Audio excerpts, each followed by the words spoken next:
Good morning, কেমন আছেন সবাই? আশা করি সকলে ভালো আছেন। তো এক রৌদ্র ঝলমলে দিনের শুভেচ্ছা জানিয়ে আপনাদের সঙ্গে এই ব্লগটা শুরু করছি। তো আজকের ব্লগে আপনারা দেখতে পাবেন যে আমি কিভাবে এত গরমের মধ্যেও এতটা কিভাবে এনার্জেটিক থাকি, কিভাবে পজিটিভ থাকি, আর কি করে বাড়ির কাজগুলো ঝটপট সামলে নিই। তো সকালবেলা ঘুম থেকে উঠে আজকে বাড়ির কাজগুলো সব করে নিয়েছি। আর এই যে আমি ভয়েস ওভারটা দিচ্ছি না, তো পেছন থেকে এই যে ব্যাকগ্রাউন্ডে কোকিলের আওয়াজটা আসছে, এটা কিন্তু একদম রিয়েল। আমার বাড়ির সামনে যে কোকিলটা আছে সেটা এখন ডাকছে। তো যাই হোক, তো সকালবেলা ঘুম থেকে উঠে ফ্রেশ হয়ে নিয়েছি, কাজ টাজ করে তারপর চান করে পুজো করে নিয়েছি। তো এদিকে বাবানকেও রেডি করা হয়ে গেছে। তো ও এখন অপেক্ষা করছে যে ওর গাড়ি কখন আসবে। তো সেই জন্য আমিও ওর সাথে বসে একটু অপেক্ষা করছি, আর তার সাথে একটু একটু রেস্টও নিয়ে নিচ্ছি।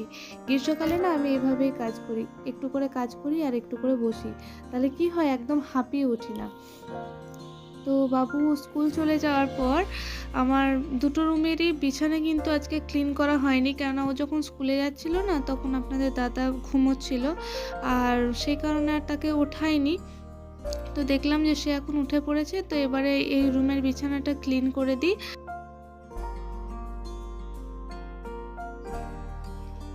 তো বেডটা ক্লিন করতে করতে আপনাদেরকে সেই কথাটা আরেকবার মনে করিয়ে দিই যে ভিডিওটি ভালো লেগে থাকলে লাইক, কমেন্ট এবং শেয়ার করতে ভুলবেন না। আর চ্যানেলে যদি নতুন হয়ে থাকেন অবশ্যই চ্যানেলটি সাবস্ক্রাইব করে পাশের বেল বাটনটি প্রেস করে দেবেন, যাতে পরে ভিডিও নোটিফিকেশন আপনাদের কাছে সহজেই পৌঁছে যায়। তো এই যে আপনাদের সাথে গল্প করতে করতে আমার কিন্তু বড় রুমের বেডটা একদম ক্লিন হয়ে গেছে। আর এদিকে ছোটো রুমের যে বিছানাটা ছিল না সেটা কিন্তু সেভাবে আজকে ক্লিন করতে হবে না, কেননা ওটার আমি চাদরটা তুলে ফেলে শুধুমাত্র ভালোভাবে টান টান করে পেরে দেবো, তাহলেই ওটা পরিষ্কার হয়ে যাবে। তো চলুন ওটা তুলে ফেলি। তো এই চাদর দুটো তো আপনারা জানেনই যে আমি একসাথেই রথের মেলার থেকে নিয়েছিলাম, তাও আজ থেকে 2 বছর আগে। তো কিছুতেই আর পারার সুযোগ হচ্ছিল না। তো আজ নয়, এই নববর্ষের দিন থেকে এগুলো আমি পেরেছি। আর ওই রুমেরটাও পেরেছিলাম, তো ওই রুমেরটা তো বাবু সবসময় খেলাধুলো করে পড়ে, সেই জন্য ওটা একটু নোংরা হয়ে যায় তাড়াতাড়ি, সেই জন্য ওটা একবার কেচে দিয়েছিলাম। তো ওটা আজকে আবার কেচে পেরে দিলাম। আর কি সুন্দর ঝলমলে রোদ উঠেছে দেখছেন। আর ওই যে বিস্কুটগুলো দেখলেন, ওগুলো কিন্তু আমি আমার পাখিগুলোকে খাওয়ার জন্য দিইনি মোটেও, ওগুলো আমি রোদ্রেই দিয়েছি। ওগুলো কি হয়েছে বলুন তো, বাবু বিস্কুট খেয়েছে, নিয়ে বিস্কুটের কোটোটা ভালো করে লাগাইনি, দিয়ে গোটায় পিঁপড়েতে একদম ভরে গেছিলো। তো আমি ভাবলাম এতগুলো বিস্কুট পাখিকে দিয়ে দেবো, তার থেকে বরং একটু যদি দেখি রোদ্রে দিয়ে যদি একটু পিঁপড়েগুলো যায় তাহলে ওগুলো আবার একটু খাওয়া যাবে। ও না খাক, আমিই খেয়ে নেবো। তো সকাল থেকে আপনাদের দাদা বলছে যে আজকে তোমার কি এমন স্পেশাল কাজ আছে যে ঝটপট তুমি সকাল সকাল আজকে স্নান করে নিয়েছো, পুজোও করা হয়ে গেছে। তো আমি তাকে বললাম যে আজকে আমার রান্নাঘরটা পরিষ্কার করব। সেই জন্য এবার দেখুন, বাড়ির সমস্ত কাজকর্মের ফাঁকে এই ডিপ ক্লিনিংয়ের কিন্তু একদমই আমাদের সময়টা হয় না। আর যদিও হয় সেদিন কিন্তু ডিপ ক্লিন করতে করতে অনেকটা দেরি হয়ে যায়। তো আমার রান্নাঘরটা তো খুব একটা বড় নয়, তা তো আপনারা জানেনই, অথচ এত জিনিসপত্র তার মধ্যে ভরা আছে যে সেগুলোকে নামিয়ে আবার ভালোভাবে ডিপ ক্লিন করতে গেলে তো রান্না বান্না অনেক দেরি হয়ে যাবে। তো সেই জন্যই আজকে আমি সকাল সকাল স্নান করে নিয়েছি, যে রান্নাটাও একদিকে করে নিতে থাকবো আর একদিকেও রান্নাঘরটাও ঝেড়ে নিতে থাকবো। আমাদের মেয়েদের জীবনের বেশিরভাগ সময়টাই কিন্তু এই রান্নাঘরের মধ্যেই কেটে যায়।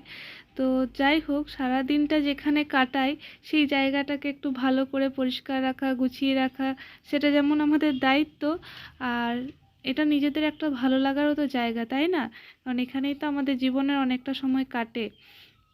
তো আপনাদের সাথে গল্প করতে করতে কিন্তু আমার এই যে পুরো রান্নাঘরটা পরিষ্কার করা হয়ে গেছে।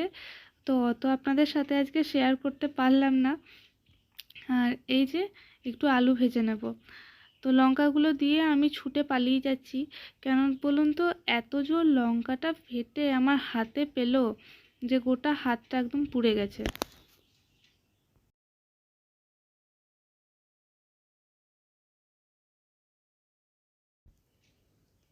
তো এই গ্রীষ্মকালে একটু তেল ছিটে পেলে বা পুড়ে গেলে এত জ্বালা করে না, আর লঙ্কাটা এমন ফাটলো যেন একদম মানে ফটকা ফাটছে। তো যাই হোক, লঙ্কাগুলো ফাটতে ফাটতে আমি ওইদিকে হাতটা আবার জল নিলাম, একটু কোলগেট লাগাবো একটু পরে, কারণ আলুগুলো একটু দিয়ে দিই, আলুগুলো ঝটপট ভেজে নিই, কেননা অনেকটা দেরি হয়ে গেছে জানেন। তো এদিকে একটু না খেলে পরে পেটটা একদম খিদেতে ছটপট করছে, তো একটু খেয়ে নিই, তারপরে আবার কাজগুলো করব।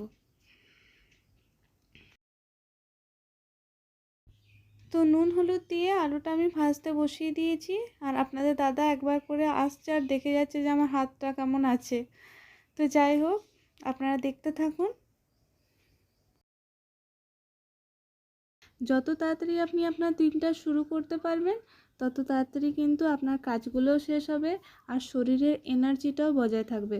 কেননা যত রৌদ্রের পরিমাণ বাড়বে, তত আমাদের শরীর থেকে ঘাম বেরিয়ে যাবে এবং আমাদের শরীরের কিন্তু এনার্জিও লস হয়ে যাবে। সেই জন্য সকালবেলার থেকে উঠে আগে কাজগুলোকে ঝটপট সেরে নেবেন, তারপর সারাদিনটা এমনি রিল্যাক্সভাবে ফ্রিলি কাটানো যাবে। আর আজ আপনাদেরকে চলুন আর একটা আমার প্রিয় জিনিস দেখাই। এই যে, এটা হচ্ছে গজা, সে তো আপনারা জানেনই। এই গজা খেতে আমি খুব ভালোবাসি। আপনারা কে কে গজা খেতে ভালোবাসেন অবশ্যই কিন্তু কমেন্ট করে জানাবেন। আসলে বাড়িতে বাবান বা ওর বাবা কেউই অতটা গজা পছন্দ করে না, ওরা আবার জিলাপি খেতে ভালোবাসে। সেই জন্য তাদের দলটা যেহেতু ভারী, সেই জন্য জিলাপিটাই আমাদের বাড়িতে বেশি আসে। মনে হয় একার জন্য আবার গজা আনাবো, ওরা খাবে না, তো সেই জন্য জিলাপিটাই বেশি আসে, আর ওদের থেকে একটু করে আমি খেয়ে নিই। কিন্তু আপনাদের দাদা জানে যে আমি গজা খেতে কতটা ভালোবাসি, সেই জন্য আজ সে কিন্তু জিলাপি আনেনি, সে সব গজাই নিয়ে এসেছে। আর ফ্রিজ থেকে তো দেখলেন যে বার করে মাছটাকে ভিজিয়ে দিয়েছি, আর এর মাঝে কিন্তু ব্রেকফাস্টও করে নিয়েছি। আর ওই যে হাতটাতে দেখছেন না যে সাদা সাদা কী সব লেগে আছে, ওটা হচ্ছে আমার কলগেটগুলো, ওইগুলোই পুড়েছে। তো এত পরে লাগালাম তো কি জানি আবার দাগ হয়ে যাবে নাকি হাতটাতে, একটু একটু জ্বালাও করছে আবার। তো যাই হোক, চলুন এবার আরেকবার এই যে মাছ ভাজতে দিলাম। এটাও একটা ভয়ঙ্কর কাজ, সেটা হচ্ছে এই যে মাছটা ফুটে আবার গোটায় চারিদিকে হবে, আবার আমার হাতে লাগবে। তো সেই জন্য আজ আমি একটু কিন্তু সাবধান হয়েছি, কি বলুন তো, মাছটা দিয়েই একটু সরে গেছি। এই যে সরে গেলাম, আজ একটু ভয় হয়েছে আমার বলতে পারেন, এমন ফুটে পেল না হাতটাতে। তো যাই হোক, মাছটা ভাজা হতে থাক, আর মাছটা কিন্তু আজকে সেরকমভাবে ফোটেনি, ওটা ঠিকঠাকই ভাজা হচ্ছিল, আমার আর হাতে লাগেনি।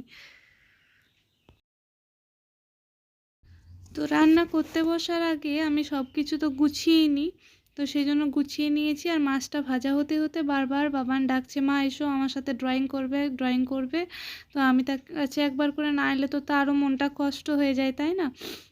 তো এই রান্না করার ফাঁকে ফাঁকে একবার করে ছুটে আসি তার কাছে, কেননা তার বাবা এখন কাজে ব্যস্ত আছে, তাকে টাইম দিতে পারবেন না। তো সেই জন্য আমাকে তো একটু তাকে টাইম দিয়ে সেই জায়গাটা একটু ম্যানেজ করতে হবে, তাই না। তো এই যে যেমন পারি একটা ছবি এঁকে দিলাম। তো আমি খুব একটা ভালো ড্রয়িং করতে পারি না, তো আপনারা প্লিজ কিছু মাইন্ড করবেন না।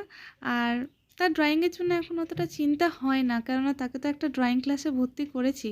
তো দেখলাম যে তার বাবা কাজ থেকে ফিরে এসে, তো এই আমাদের বাড়ির সামনে যে সজনে গাছটা আছে, সেই সজনে গাছটাকে কাটছে, মানে গাছটাতে ফুলও নেই, পাতাও নেই, আর ডাঁটাও নেই, কিচ্ছু নেই, শুধু ডালগুলো শুকনো এধার ওধার পড়ছে আর গোটায় নোংরা হয়ে যাচ্ছে।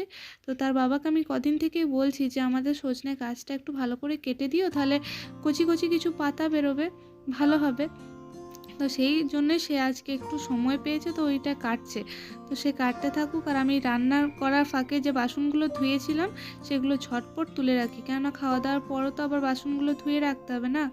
তো এরকমভাবেই কিন্তু আমি কাজগুলোকে ম্যানেজ করে নিই, যে একদিকে রান্না করলাম একদিকে ধুয়ে নিলাম, তাহলে অতটা চাপ থাকলো না, আবার অনেকগুলো বাসনও হলো না। তো ওইদিকে ঝোলটা ফুটছে, তো ওটা ফুটুক এখন, ওটাকে আর ডিস্টার্ব করবো না, তো আমি আমার কাজগুলো করি।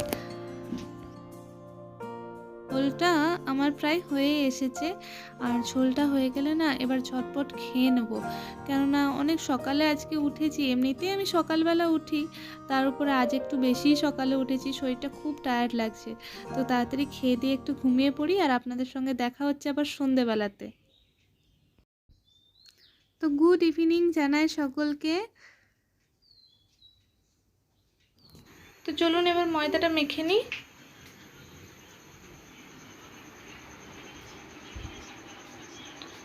তুমি পড়তে বসো? কেন? বিছানার মধ্যে জলের বোতল, চানাচুর খেয়ে বাটিটা বিছানার মধ্যে রেখেছো। পিঁপড়ে হলে তখন কি হবে? আর টিভি দেখলে হবে না? সন্ধ্যে থেকে টিভি এবার অফ না বললে হবে না।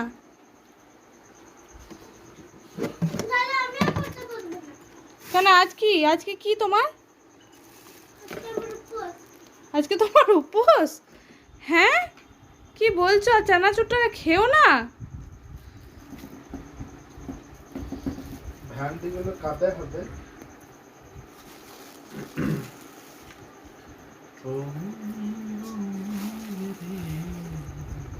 তো এই যে ব্যাকগ্রাউন্ডে আপনারা যে মিউজিকটা শুনলেন, সেটা কিন্তু আপনাদের দাদার গলা। সে মাঝে মধ্যে বেশ ভালোই গুনগুন করে। তো যেই দেখেছে ক্যামেরাটা অন আছে, সেই তাড়াতাড়ি একদম চুপ করে গেল। তো আমার আটাটা মাখা হয়ে গেছে ম্যাজিকের মতন বলুন। এই দেখলেন যে একদম কিছুই নেই, আর এই ডো হয়ে গেল। এরকম যদি ঝটপট কাজ হয়ে যেত কত ভালো হতো বলুন তো। একদম লাইফটা ইজি হয়ে যেত। তো যাই হোক, সেটা কখনোই সম্ভব নয়। তো ঝটপট আটাটা মেখে আমি রান্নাঘরে আজকে রান্নাটা করে তাড়াতাড়ি বেরোবো। বাপরে, খুব গরম লাগছে। তো রান্নাঘরটা তো সন্ধ্যের থেকে মনে হয় একদম অগ্নিকুণ্ড, এত আগুন। দুপুরবেলা একবার আর সন্ধ্যেবেলা একবার। বাপরে, এই রান্নাঘরটা থেকে বেরোতে পারলে মনে হয় বেঁচে যায় গ্রীষ্মকালে। তো দুপুরবেলা যে বাসনগুলো ধুয়েছিলাম সেগুলো আর তোলা হয়নি, সেগুলো আর তুলতে ভালো লাগেনি, এত গরম না, আর ভালো লাগছে না। কিন্তু কি করব, কাজগুলো তো করতে হবে। তো ওই টুকটাক এদিকে রান্না ওদিকে বাসন তোলা ওইরকম করতে করতেই কাজগুলো করে নিই। আর আজকে রাতের মেনুটা তো আপনাদেরকে বলা হয়নি, আপনারা তো ময়দা মাখতে দেখলেনি। আজকে বাবান লুচি খাবে। তো তাকে আমি বললাম যে এত গরমে লুচি খেও না, তোমার পেটে ব্যথা হবে। তো সে তো কোনো কথা শুনবে না। তো যাই হোক, তাকে একটু লুচি করে দিই। তো রান্না করতে করতে না ঘরের ভেতর থেকে দেখছি খুব আওয়াজ আসছে। তো ছুটে গিয়ে দেখি এখন বাবা ছেলে মিলে পড়তে বসেছে। তো আমি তাকে বললাম, আহা গো, কি কষ্ট তোমার, উপোস করেও তোমাকে পড়তে হচ্ছে বাবু। তো সে আমার সঙ্গে আজকে একটু রাগ হয়েছে, তাকে আমি ছুটি দিইনি সেই জন্যে।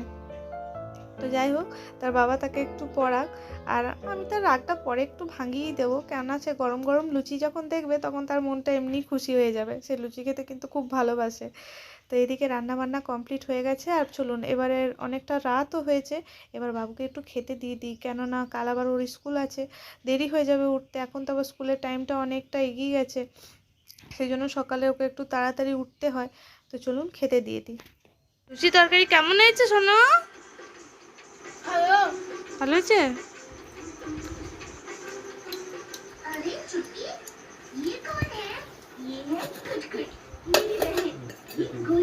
পনিরের তরকারিটা আর লুচিগুলো সব ভাজা হয়ে গেছে। তো চলুন দেখি ওই ঘরটার কি অবস্থা।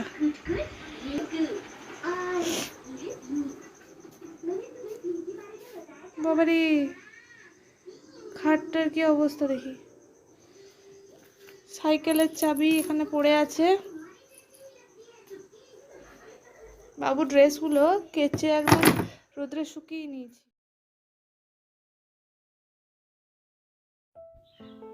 তো ব্লগটা আর কন্টিনিউ বেশি করব না, আজকের ব্লগ এখানেই শেষ করছি। অবশ্যই কিন্তু আপনারা কমেন্টে জানাতে ভুলবেন না যে আজকের ব্লগটি আপনাদের কেমন লাগলো। ভালো লাগলে লাইক, কমেন্ট এবং শেয়ার করবেন।